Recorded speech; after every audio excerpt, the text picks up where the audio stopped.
Hello everyone, my name is Rakhil Sharma and welcome to J&K Competitive Channel. I hope everyone's doing okay. तो Russia से news आई है जो S-400 anti aircraft system है जो हम Russia से लेने वाले हैं, उनका कंसाइनमेंट बिल्कुल एग्रीड टाइम फ्रेमवर्क में आएगा, कुछ लेट नहीं होने वाला उसमें। क्यों? क्योंकि अभी रशिया और यूक्रेन कन्फ्लिक्ट की वजह से काफ़ी ज़्यादा स्पेकुलेशन चल रही थी कि मे भी हो सकता है जो S-400 का न्यू कंसाइनमेंट आने वाले थे वो टाइम पे ना आ जाएं, बल्कि वो क्या हो जाए, लेट हो जाए। पर रशिया ने ये कंफर्म किया है कि वो क्या करेंगे, उसको एग्री टाइम फ्रेमवर्क में लेंगे। फर्स्ट ऑफ ऑल हम S-400 सिस्टम के बारे में पढ़ लेते हैं। ये बेसिकली है क्या?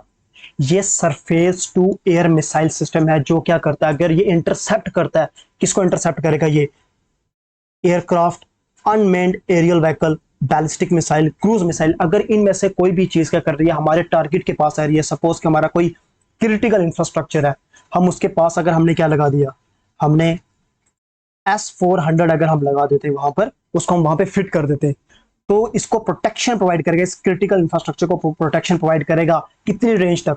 दोनों साइड अगर हम देख लें तो 400 किलोमीटर की रेंज, तब इसका नाम S-400 है। और at the same time 30 kilometre के एल्टीट्यूड तक क्या कर सकता है, वो हमारे किसी भी क्रिटिकल इंफ्रास्ट्रक्चर को प्रोटेक्शन प्रोवाइड कर सकता है। अगर एयरक्राफ्ट, अनमैन्ड एरियल व्हीकल कुछ भी ऐसा आ रहा है, क्या करेगा, हवा में इसको नष्ट कर देगा ताकि वो नीचे जमीन में आके ना गिर सके, उसकी वजह से हमारे किसी क्रिटिकल इंफ्रास्ट्रक्चर को प्रॉब्लम ना आए। ये काफी ज्यादा एडवांस सिस्टम है। और अगर कंपैरिजन की बात की जाए तो जो यूएस का सिस्टम है जो सेम काम करता है, जिसका नाम क्या है, US developed terminal high altitude area defence system, जिसको इन शॉर्ट हम कहते हैं थार्ड। ये थार्ड से भी ज्यादा क्या माना जाता है, अहेड माना जाता है टेक्नोलॉजी में। The system can track 100 airborne target and engage 6 of them simultaneously. अगर वहां से दोनों साइड से अगर 400 किलोमीटर की रेंज में कोई टारगेट आ रहे हैं, अप टू 100 टारगेट वो क्या कर सकता है, उसको ट्रैक कर सकता है कि हमारी तरफ 100 टारगेट्स आ रहे हैं। और अप टू 6 टारगेट को at the same time simultaneously वो एंगेज भी कर सकता है और उनको शूट डाउन भी नीचे कर सकता है। तो ये इतना ज्यादा क्या है, हाई टेक है। तो रिसेंटली न्यू दिल्ली ने एक कंसर्न रेज किया था जिसमें उन्होंने कहा था कि हो सकता है because of Russia and Ukraine war जो हमें डिलीवरी आने वाली है S-400 की, हो सकता है वो विद इन जो एग्रीड टाइम फ्रेमवर्क है वो उसमें ना आ सके। बट उसका रिस्पांस देते हुए जो senior Russian defence export official है, उन्होंने कहा है अपने न्यूज एजेंसी के थ्रू, जिसका नाम क्या है, इंटरफैक्स, उन्होंने कहा है कि इंडिया को घबराने की जरूरत नहीं है, हमने कोई बहाना नहीं लेना है। जो हमने जिसकी बात की थी S-400 एंटी एयरक्राफ्ट सिस्टम की, आपको विद इन टाइम फ्रेमवर्क में आपको मिल जाएगा। आपको एक बात और पता होनी चाहिए, जो इंडिया इस टाइम है वो वर्ल्ड बिगेस्ट आर्म इंपोर्टर है। इंडिया से ज्यादा आर्म्स कोई ज्यादा इंपोर्ट नहीं कर रहा है, but more than 50% of those arm import जो हम करते हैं वो कहां से आते हैं, रशिया से आते हैं।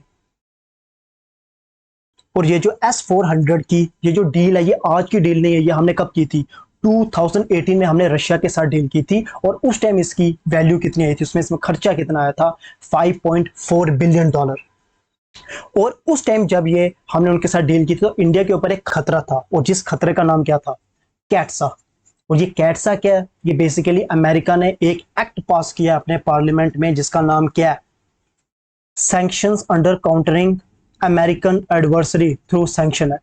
अब ये सैंक्शंस लगाते हैं बेसिकली, अगर कोई भी अमेरिका के खिलाफ चाहता है, अगर अमेरिका ने आपको कहा है कि आप ईरान से डील नहीं कर सकते, आप रशिया से डील नहीं कर सकते, आप नॉर्थ कोरिया से डील नहीं कर सकते, अगर आप अमेरिका के उस डिसीजन के खिलाफ जाएंगे तो अमेरिका आप पे सैंक्शन लगा सकता है थ्रू कैट्सा एक्ट के थ्रू। और सैंक्शन से आपको फाइनेंशियली काफी ज्यादा हर्ट हो सकता है, आपके ट्रेड में प्रॉब्लम आ सकती है, आपको डिफेंस प्रोक्योरमेंट करने में प्रॉब्लम आ सकती है। क्योंकि कैट्सा में सिर्फ अमेरिका आपके साथ ट्रेड करना बंद नहीं कर देगा, अमेरिका अपने जितने भी एलाइज हैं उन सभी को भी क्या बोलेगा कि आप भी क्या करो, उस कंट्री के साथ ना डीलिंग कम कर दो। और ये जो स्टेटमेंट आई है, ये इसके आने का रीजन एक ये भी है कि इंडियन एयरफोर्स ने इस मार्च में एक स्टेटमेंट रिलीज की थी जिसमें उन्होंने कहा था कि हो सकता है कि जो यूक्रेन और रशिया का कॉन्फ्लिक्ट चल रहा है उसकी वजह से हमारे काफी वाइटल डिफेंस सप्लाईज जो हमारे कहां से आते हैं, रशिया से आते हैं, मे बी वो हमें ना मिल सके। देखिए इंडिया ने रिसेंट डेकेड में क्या किया, अपने सोर्सेस को ना डाइवर्सिफाई करने की कोशिश की है।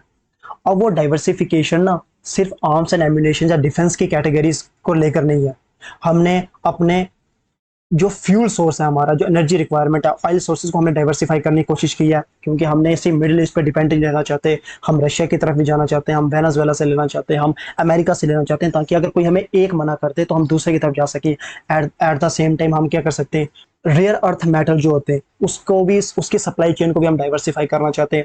हम अपने सेमीकंडक्टर इंडस्ट्री की सप्लाई को क्या करना चाहते हैं, डाइवर्सिफाई करना चाहते हैं। हम हर फील्ड में अपने सोर्स को क्या करना चाहते हैं, डाइवर्सिफाई करना चाहते हैं। जैसे कि हम बाय कर रहे हैं क्या, फ्रेंच फाइटर को, इसराइल से हम ड्रोन्स ले रहे हैं, यूएस से हम क्या कह रहे हैं, जेट इंजन ले रहे हैं, ताकि हम क्या कर सकें, सिर्फ जब डिफेंस की बात आती है, क्योंकि हम मोस्ट ऑफ द चीजें हम कहां से लेते हैं, रशिया के थ्रू लेते हैं। तो हम क्या चाहते हैं कि हम सिर्फ एक कंट्री पे डिपेंड रह रहे, हम डिफरेंट डिफरेंट सोर्स बनाए, ताकि अगर कोई एक हमें मना कर देता है तो हमारे पास कम से कम उस टाइम दूसरा ऑप्शन हो। और जो सिप्री है, सिप्री क्या होगी, Stockholm international peace research institute, ये एक थिंक टैंक है जिसको हम क्या कहते हैं, सिप्री। और ये एक पूरी की पूरी रिपोर्ट निकालता है जिसमें बताता है कि आर्म्स एंड एम्यूनेशन कौन सी कंट्री ज्यादा इंपोर्ट करती है, कौन से ज्यादा एक्सपोर्ट करती है, कौन सबसे ज्यादा खर्चा करती है। तो अकॉर्डिंग टू सिप्री, जो इंडिया है वो वर्ल्ड की फोर्थ लार्जेस्ट स्पेंडर है किसमें, आर्म्स एंड एम्यूनेशन में, जो डिफेंस में सबसे ज्यादा पैसा खर्च करती है। और at the same time India सबसे ज्यादा इंपोर्ट करती है किसको, आर्म्स को। और अप्रोक्सीमेटली 18.3 बिलियन डॉलर का हम इंपोर्ट करते हैं क्या, आर्म्स। और जिसमें से 8.5 बिलियन कहां से आता है, हमारा रशिया से आता है।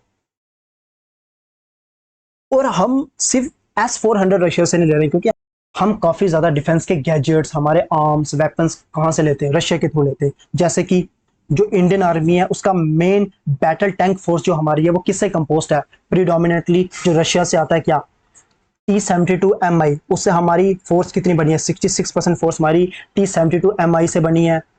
T-90S से हमारी 30% फोर्स बनी है, जो कहां से आ रहे हैं, रशिया से आ रहे हैं। और एट द सेम टाइम हमारे पास इस टाइम 2 एयरक्राफ्ट कैरियर है, जिनमें से एक का नाम क्या है, INS विक्रमादित्य, और दूसरे का नाम क्या है, INS विक्रांत। जो विक्रांत है ये तो इंडिया ने इंडिजीनियसली डेवलप की है, बट जो INS विक्रमादित्य है वो हमें किसके थ्रू मिला हुआ है, वो हमें रशिया के थ्रू मिला हुआ है। और रशिया ने रिफर्बिश्ड करके हमें क्या दिया हुआ है, ये एयरक्राफ्ट कैरियर दिया हुआ है। और साथ में 43 MiG-29 के जो रशियन फाइटर फ्लीट है उससे भी हमारा कंप्राइज करता है। और हमारा जो एयरफोर्स की 667 प्लेन है उसमें 71% ऑफ द एयरप्लेन्स जो हैं, जो फाइटर जेट्स हैं, वो कहाँ के, रशियन ओरिजिन के। और उन 71% में से 39% कौन से, सुकोई है, 22% MiG-21S है, और 9% क्या है, MiG-29S। और इंडिया के पास इस समय सिर्फ एक ही nuclear capable supersonic cruise missile है जिसका नाम क्या, ब्रह्मोस। और ब्रह्मोस तो आप सभी को पता होगा कि इंडिया एंड रशिया ने मिलकर क्या किया, जॉइंट वेंचर के थ्रू क्या किया हुआ है, ब्रह्मोस को बनाया हुआ है। और मिलिट्री एक्सरसाइज इंडिया और रशिया के बीच कौन सी होती है, इंद्रा। ये नाम पक्का याद रखना, ये काफी ज्यादा इंपॉर्टेंट हो जाता है आपके एग्जाम्स के लिए। So thanks for joining in, मिलते हैं आपको नेक्स्ट टाइम।